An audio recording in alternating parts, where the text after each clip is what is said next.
கிறிஸ்துவுக்குள் பிரியமானவர்களே, கிறிஸ்துவுக்குள் நண்பர்களே, சகோதரரே, சகோதரிகளே, நம்ம இன்னிலிருந்து ஒவ்வொரு நாளும் வேத வசனத்தை ஆரம்பிக்கிறதுக்கு முன்னாடி ஒரு சிறிய ஜெபம் பண்ணிட்டு ஸ்டார்ட் பண்ணலாம் அப்படிங்கிற ஒன்று ஆண்டவர் என் இருதயத்தில் கொடுத்தாரு.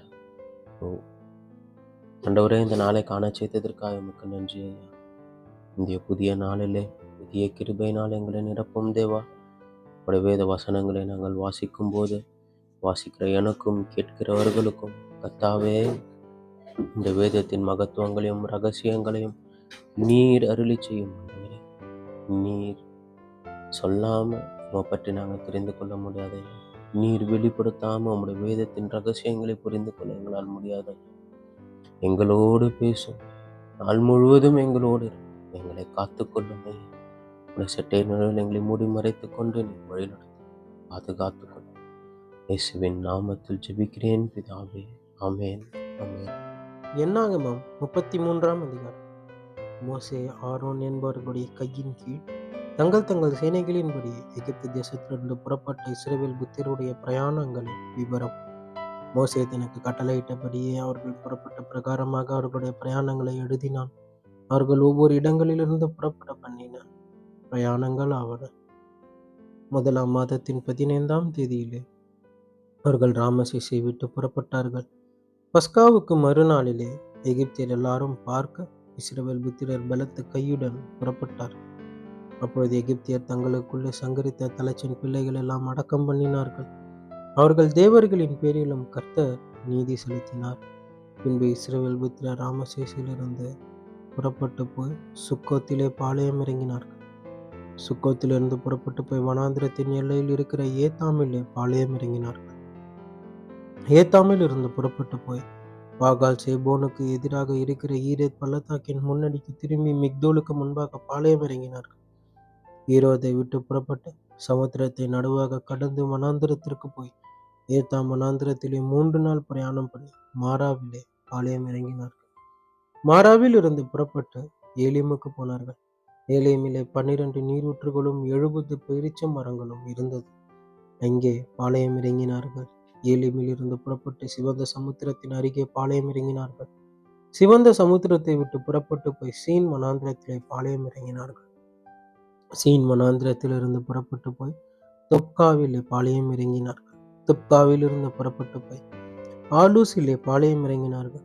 ஆலூசில் இருந்து புறப்பட்டு போய் ரெவிதீமிலே பாளையம் இறங்கினார்கள். அங்கே ஜனங்களுக்கு குடிக்க தண்ணீர் இல்லாதிருந்தது.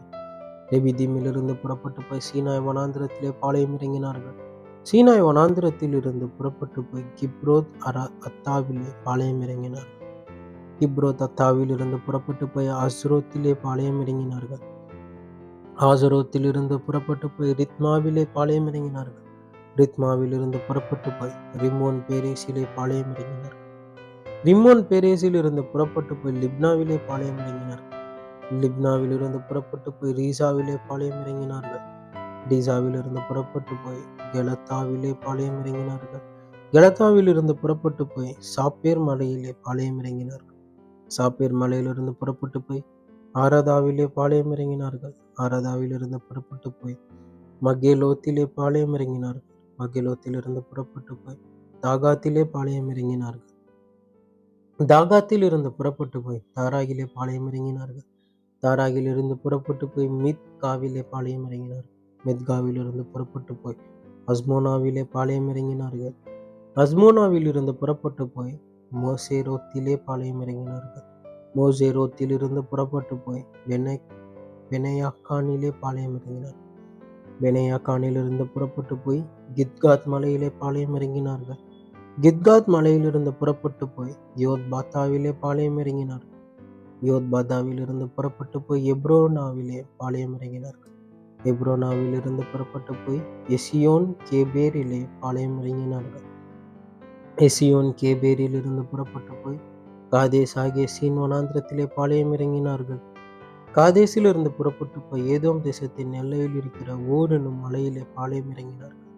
அப்பொழுது ஆசாரனாகிய ஆரோன் கர்த்தருடைய கட்டளையின்படியே ஓர் என்னும் மலையின் மேல் ஏறி அங்கே இஸ்ரவேல் புத்திரர் எகிப்து தேசத்திலிருந்து புறப்பட்ட 40ஆம் வருஷம் 5ஆம் மாதம் 1 தேதியிலே மரணம் அடைந்தான். ஆரோன் ஊர் என்னும் மலையிலே மரணம் அடைந்த போது 120 வயதாயிருந்தார். அந்நாட்களிலே கானான் தேசத்தின் தென் திசையில் குடியிருந்த கானானியனாகிய ஆராத் என்னும் ராஜா இஸ்ரவேல் புத்திரர் வருகிறதை கேள்விப்பட்டான். ஓர் என்னும் மலையை விட்டு புறப்பட்டு போய் சல்மோனாவிலே பாளையம் இறங்கினார். சல்மோனாவிலிருந்து புறப்பட்டு போய் பூனோனிலே பாளையம் இறங்கினார்கள். பூனோனிலிருந்து புறப்பட்டு போய் ஓபோத்திலே பாளையம் இறங்கினார்கள். ஓபோத்தில் இருந்து புறப்பட்டு போய் மோவாபின் எல்லையில் உள்ள அபாரிமின் மேடுகளிலே பாளையம் இறங்கினார்கள். அந்த மேடுகளை விட்டு புறப்பட்டு போய் தீபோன் காத்திலே பாளையம் இறங்கினார்கள். தீபோன் காத்திலிருந்து புறப்பட்டு போய் அல்மோன் திப்லத்தாயிமிலே பாளையம் இறங்கினார்கள்.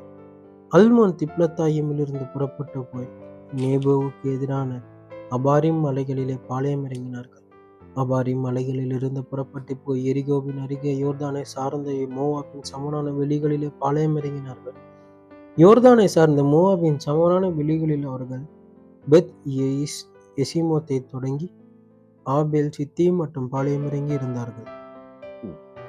எரிகோவின் அருகே யோர்தானை சார்ந்த மோவாபின் சமனான வெளிகளிலே கர்த்தர் மோசேயை நோக்கி, நீ இஸ்ரவேல் புத்திரருடைய சொல்ல வேண்டியது என்னவென்றால், நீங்கள் யோர்தானை கடந்து கானான் தேசத்தில் போய் சேரும்போது அத்தேசத்தில் குடிகள் எல்லாம் உங்களுக்கு முன்பாக துரத்திவிட்டு அவர்களுடைய எல்லா சிலைகளையும் வார்ப்பிக்கப்பட்டவர்களுடைய எல்லா விக்கிரங்களையும் அழித்து அவர்கள் மேடைகளை எல்லாம் நிர்மூலமாக்கி தேசத்தில் உள்ளவர்களை துரத்திவிட்டு அதிலே குடியிருக்க கடவீர்கள்.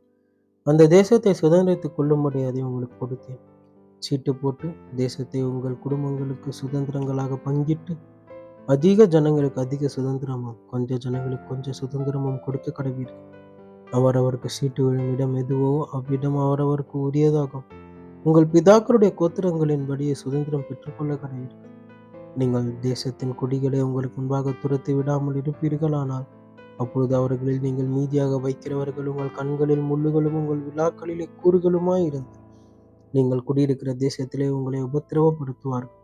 அன்றியும் நான் அவர்களுக்கு செய்ய நினைத்ததை உங்களுக்கு செய்வேன் என்று சொல் என்றார். என்னாகமம் 34ஆம் அதிகாரம். கர்த்தர் மோசேயை நோக்கி, நீ இஸ்ரவேல் புத்திரர் கட்டளையிட்டு சொல்ல வேண்டியது என்னவென்றால், கானான் தேசம் அதன் எல்லைகள் உட்பட உங்களுக்கு சுதந்திரமாக கிடைக்கப் போகிறது. நீங்கள் கானான் தேசத்தில் சேரும்போது உங்கள் தென்புறம் சீன் வனாந்திரம் தொடங்கி ஏதோம் தேசம் ஓரம் மட்டும் இருக்கும். கிழக்கே இருக்கிற உப்பு கடலின் கடைசி தொடங்கி உங்கள் தென் எல்லையாயிருக்கும். உங்கள் எல்லை தெற்கிலிருந்து அக்கராபீம் மேடுகளை சுற்றி சீன் வனாந்திரம் வரையில் போய் தெற்கிலே காதேஸ் பர்னேயாவுக்கும் அங்கேயிருந்து ஆச்சார் அத்தாருக்கும் அங்கே இருந்து அஸ்மோனாவுக்கும் போய் அஸ்மோனாவிலிருந்து எகிப்தின் நதி வரைக்கும் சுற்றி போய் கடலில் முடியும். மேற்றிசைக்கு பெருங்கடலே உங்களுக்கு எல்லை. அதுவே உங்களுக்கு மேற்புறத்தே எல்லையா இருக்கும். உங்களுக்கு வடதிசை எல்லை பெருங்கடல் தொடங்கி ஓர் என்னும் மலையை உங்களுக்கு குறிப்பாக வைத்து ஓர் என்னும் மலை தொடங்கி ஆமாத்திற்கு போகிற வழியை குறிப்பாக வைத்து அங்கிருந்து அந்த எல்லை சேதாத்திற்கு போய் அங்கிருந்து அது சிப்ரோனுக்கு போய் ஆச்சார் ஏனானிலே முடியும். அதுவே உங்களது வடபுறத்து எல்லையா இருக்கும். உங்களுக்கு கீழ் திசை எல்லைக்கு ஆச்சார் ஏனானிலிருந்து சேப்பாமை குறிப்பாக வைத்து சேப்பாமில் இருந்து எல்லையானது ஆயனுக்கு கிழக்கில் உள்ள ரிப்லா பரியந்தமும் அங்கே இருந்து கின்னரத் கடல் பரியந்தமும் அதன் கீழ்கரையோரமாய் அங்கிருந்து யோர்தான் பரியந்தமும் போய் உப்பு கடலில் முடியும். இந்த சுற்றெல்லைகளை உடைய தேசமே உங்களுக்குரிய தேசம் என்று சொல் என்றார். அப்பொழுது மோசே இஸ்ரவேல் புத்திரரை நோக்கி, 9 கோத்திரத்தாருக்கு கொடுக்கும்படி கர்த்தர் கட்டளையிட்டதும் நீங்கள் சீட்டு போட்டு சுதந்திரித்துக் கொள்ள வேண்டியதுமான தேசம் இதுவே. ரூபன் புத்திரர் தங்கள் பிதாக்களுடைய வம்சத்தின்படியும் காத் புத்திரர் தங்கள் பிதாக்களுடைய வம்சத்தின்படியும் தங்கள் சுதந்திரத்தை பெற்றுக்கொண்டதும் அல்லாமல் மனாசையின் பாதி கோத்திரத்தாரும் தங்கள் சுதந்திரத்தை பெற்றுக்கொண்டார்கள். இந்த 2.5 கோத்திரத்தாரும் சூரியோதய திசையாகிய கிழக்கே எரிகோவின் அருகேயுள்ள யோர்தானுக்கு இப்புறத்திலே தங்கள் சுதந்திரத்தை பெற்றுக்கொண்டார்கள் என்றார். மேலும் கர்த்தர் மோசேயை நோக்கி, உங்களுக்கு தேசத்தை பங்கிட்டு கொடுக்கும் மனிதரின் நாமங்கள் ஆவன. ஆசாரியனாகிய எலியாசாரும் நூனின் குமாரனாகிய யோசுவாவும். அன்றியும் தேசத்தை பங்கிடும்படி ஒவ்வொரு கோத்திரத்தில் ஒவ்வொரு தலைவனையும் தெரிந்து கொள்ளுங்கள். அந்த மனிதருடைய நாமங்கள் ஆவன.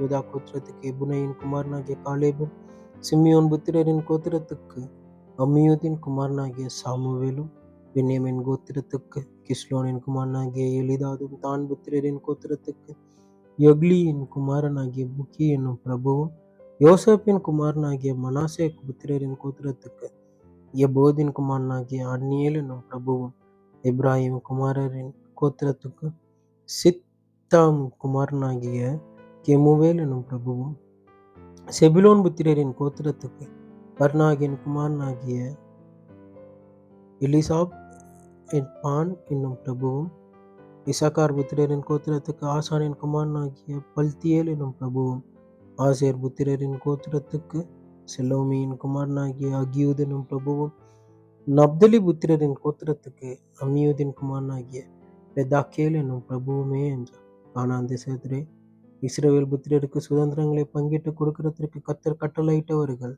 இவர்களே என்பதே. ஆமென்.